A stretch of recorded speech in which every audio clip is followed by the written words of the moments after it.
ఈరోజు విశాఖపట్నంలో ప్రత్యేకంగా సిఫీ ఆధ్వర్యంలో 500 మెగావాట్స్ డేటా సెంటర్కి శంకుస్థాపన వేయడం జరిగింది. ఇప్పటికీ మీరు చూశారు, కూటమి ప్రభుత్వ అధికారంలోకి వచ్చిన తర్వాత విశాఖపట్నంలో పెట్టుబడుల విషయంలో కానీ అభివృద్ధి విషయంలో వేగంగా మేము పరిగెడుతున్నాం. టీసీఎస్ ఇప్పటికీ కమిట్మెంట్ అయింది, కాగ్నిసెంట్ అయింది.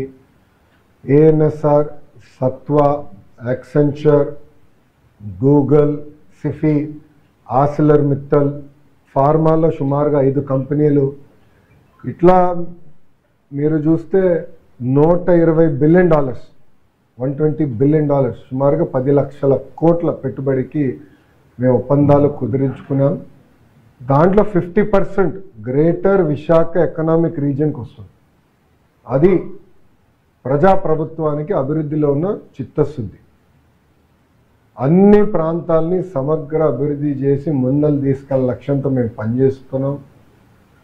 మీరు పార్ట్నర్షిప్ సమ్మిట్ కూడా November 14th, 15th ఇక్కడ విశాఖపట్నంలోనే ఏర్పాటు చేస్తున్నాం. దానికి కావాల్సిన ఏర్పాట్లన్నీ కూడా మేము చేసుకుంటున్నాం. రోడ్లు కానివ్వండి, అన్నీ కూడా మోడర్నైజేషన్ కానివ్వండి, బ్యూటిఫికేషన్ కూడా మేము చేస్తాం జరుగుతుంది.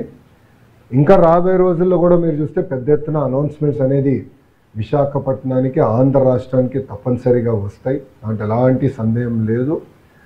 ఎకనామిక్ రీజన్ని బలోపేతం చేయాలి. ఆంధ్ర రాష్ట్రం $2.4 ట్రిలియన్ ఎకానమీ అవ్వాలంటే దాంట్లో విశాఖపట్నం అంటే గ్రేటర్ విశాఖపట్నం ఎకనామిక్ రీజియన్ కనీసం $1 ట్రిలియన్ ఎకానమీ అవ్వాల లక్ష్యంతో ప్రజాప్రభుత్వం పనిచేస్తుంది. మేము విశాఖపట్నానికి వచ్చేసి ఏదో ప్యాలెస్లు కట్టాలన్నో దానికి రాలేదు. ప్రజలకి ఉద్యోగాలు, ఉపాధి కల్పించే పెట్టుబడులు తీసుకురావాలి, అవి గ్రౌండ్ చేయాలి, అవి ఎగ్జిక్యూట్ చేయాలి, అవి బిల్డ్ చేయాలి. తద్వారా మన పిల్లలకి ఉద్యోగాలు వస్తున్న లక్ష్యంతో మేము పనిచేస్తున్నాం. టీసీఎస్ ఇప్పటికీ వాళ్ళ ఇంటీరియర్స్ అన్ని కూడా ఫిట్ అవుట్ అయిపోయింది. నవంబర్ మాసంలో ఓపెనింగ్ పెట్టుకుంటున్నాం. ల్యాండ్ కూడా ఆల్రెడీ కేటాయించాం, దానికి శంకుస్థాపన వేస్తాం. నవంబర్లో కాగ్నిసెంట్ CEO గారు కూడా వస్తున్నారు, వాళ్ళ కొత్త ప్రాజెక్ట్కి శంకుస్థాపన వేస్తున్నాం. డిసెంబర్లో వాళ్ళ సెంటర్ కూడా, డెవలప్మెంట్ సెంటర్ కూడా ఇక్కడ ప్రారంభించబోతున్నారు. గూగుల్ ఇప్పటికీ మీకు తెలుసు, ఈ నెల మేము రేపు రాత్రి ఢిల్లీకి వెళ్ళి ఎల్లుండి గూగుల్ కూడా వాళ్ళ లీడర్షిప్ కూడా వస్తున్నారు, కలిసి పెద్ద ఎత్తున అనౌన్స్మెంట్ చేస్తున్నాం. భారతదేశంలోనే అతిపెద్ద స్టీల్ ప్లాంట్ ఎక్కడికి వస్తుంది? విశాఖపట్నం, గ్రేటర్ విశాఖపట్నం.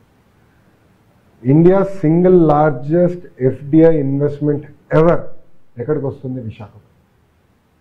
అది మాకు ఈ ప్రాంతం పట్ల ఉన్న చిత్తశుద్ధి. అభివృద్ధి చేస్తాం. నా పైన అనేక ఆరోపణలు గతంలో వేశారు. 99 పైసలకి టాటా, TCSకి, కాగ్నిసెంట్కి ఇస్తున్నా, ఇది కరెక్ట్ కాదని వాళ్ళు ఆనాడు నా పైన ఆరోపణలు చేశారు. పులివెందుల ఎమ్మెల్యే గారు కూడా స్వయంగా అది చెప్పారు. ఈరోజు నేను వాళ్ళని ప్రశ్నిస్తున్నాను. చేయాలా చేయకూడదా అని వాళ్ళని ప్రశ్నిస్తున్నాను. TCSకి 99 పైసల్లో భూమి ఇస్తాం తప్ప అని వాళ్ళని ప్రశ్నిస్తున్నాం. కాగ్నిసెంట్కి 99 పైసల్లో ఒక పాలసీ ద్వారా, లిఫ్ట్ పాలసీ ద్వారా అందిస్తాం తప్ప అని వాళ్ళని సూటిగా ప్రశ్నిస్తున్నాం. ఇక్కడనే కోడిగుడ్డు మంత్రి ఉన్నాడు, ఆయన కూడా మాజీ మంత్రి ఉన్నాడు, కోడిగుడ్డు మాజీ మంత్రి, ఆయన కూడా అడగండి. వాళ్ళు 5 సంవత్సరాల్లో తీసుకురాలేని పరిశ్రమలు మొదటి 16 నెలల్లో మేము తీసుకొచ్చాం. అది మాకున్న చిత్తశుద్ధి. తీసుకొస్తామే కాదు, ఆ ప్రతి సంస్థ మేము గ్రౌండ్ చేస్తాం. తద్వారా యువతకి పెద్ద ఎత్తున ఉద్యోగాలు, ఉపాధి కల్పించే లక్ష్యంతో ప్రజాప్రభుత్వం పనిచేస్తుంది. ఇంతేకాకుండా ఈరోజు నేను ప్రత్యేకంగా ఈ 4 జిల్లాల కలెక్టర్లు గారిని కూడా రమ్మని కోరాను. వచ్చాము, సుమారుగా 40 నిమిషాలు మేము మీటింగ్ పెట్టుకున్నాం. అక్కడే గ్రేటర్ ఎకనామిక్ రీజియన్ తయారు చేయాలన్నప్పుడు కావాల్సిన ఇన్ఫ్రాస్ట్రక్చర్ ఏంటి, రోడ్స్ ఏంటి, ప్రభుత్వ భూములు ఎక్కడున్నాయి, అవన్నీ ఎట్లా అన్లాక్ చేయాలి, ఇది మొత్తం ఒక ఇంటిగ్రేటెడ్ అప్రోచ్ కింద చేయాలని లక్ష్యంతో వాళ్ళందరినీ పిలిచాను, వాళ్ళకి బ్రీఫింగ్ ఇచ్చాం. మొన్న గూగుల్ది క్యాబినెట్లో క్లియర్ చేసేటప్పుడు గౌరవ ముఖ్యమంత్రి గారు చాలా స్పష్టంగా ఇప్పటి నుంచే మీరు ప్లాన్ చేయండి గ్రేటర్ ఎకనామిక్ రీజియన్ది, మళ్ళీ తర్వాత ట్రాఫిక్ జామ్లు వచ్చిందాక రోడ్లు వేస్తాం కాదు, ముందలే ప్రిపేర్ అవ్వండి. ఎందుకంటే రాబోయే 5 సంవత్సరాలు 5 లక్షల మంది ఒక IT రంగంలోనే ఉద్యోగాలు కల్పించాల లక్ష్యంతో మేము పనిచేస్తాం. 5 lakhs. నేను ఈరోజు స్పీచ్లో కూడా చెప్పాను. ఈరోజు విశాఖపట్నం చూస్తే 94 హైదరాబాద్ నాకు గుర్తొస్తుంది. హైదరాబాద్కి 30 సంవత్సరాలు పట్టింది ఈరోజు ఈ స్థాయికి వచ్చేదానికి. 10 సంవత్సరాల్లో మేము అదే విశాఖపట్నంలో చేసి చూపిస్తాం. అంత పెట్టుబడులు వస్తాయి, ఉద్యోగాలు కల్పిస్తాం, డైరెక్ట్ ఇండైరెక్ట్. కానీ ఇది చేయాలంటే ఒక కాంప్రహెన్సివ్ విజన్ అనేది అవసరం, కాంప్రహెన్సివ్ ప్లానింగ్ అనేది అవసరం, ఇంటిగ్రేటెడ్ అప్రోచ్ అనేది చాలా చాలా అవసరం. ఆ దిశగా మేము పనిచేస్తున్నాం. ప్రజలందరికీ, ఉత్తరాంధ్ర ప్రజలందరికీ ఒకటే చెప్తున్నాం, ఒకే రాష్ట్రం, ఒకే రాజధాని, కానీ అభివృద్ధి వికేంద్రీకరణ నినాదంతో ఆనాడు మేము మీ ముందరికి వచ్చాం. 94% సీట్లతో మీరు గెలిపించి, ఆశీర్వదించి, దీవించి మమ్మల్ని మీరు గెలిపించారు. ఆ మ్యాండేట్ ఏదైతే మీరు మాకు ఇచ్చారో నిలబెట్టుకోవాల్సిన బాధ్యత మా పైన ఉంది. అభివృద్ధి, సంక్షేమ రెండు జోడెద్దుల బండిలాగా ముందలు తీసుకెళ్ళి అన్ని ప్రాంతాలు సమగ్ర అభివృద్ధి చేసి పెద్ద ఎత్తున మన పిల్లలకి ఉద్యోగాలు, ఉపాధి కల్పించే లక్ష్యంతో మేము పనిచేస్తామని ప్రజలందరూ కూడా తెలుపుకుంటూ, ఇంకా మీడియా మిత్రులు ఏమనుకోకపోతే నేను బయలుదేరుతాను, ఎందుకంటే లేట్ అవుతుంది.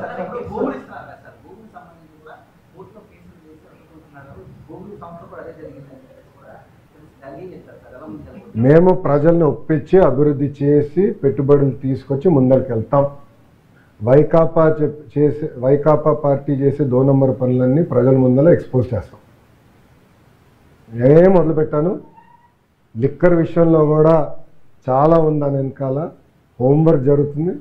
ప్రజల కోర్టులో వాళ్ళని దోషిగా నిలబెడతాం వాళ్ళు చేసిన పనులు. శ్రీకాకుళం టు అనకాపల్లి, శ్రీకాకుళం టు అనకాపల్లి ఈ బెల్ట్, అరకు, పాడేరు ఆ బెల్ట్ మొత్తం ఇంటిగ్రేషన్. ఎస్, అది గౌరవ ముఖ్యమంత్రి గారితో మేము చర్చిస్తాం. ముందర ప్లాన్స్ తయారు చేయమన్నారు, ఒక మైండ్ అప్లై చేయమన్నారు. చేసిన తర్వాత మేము గౌరవ ముఖ్యమంత్రి గారితో చర్చిస్తాం.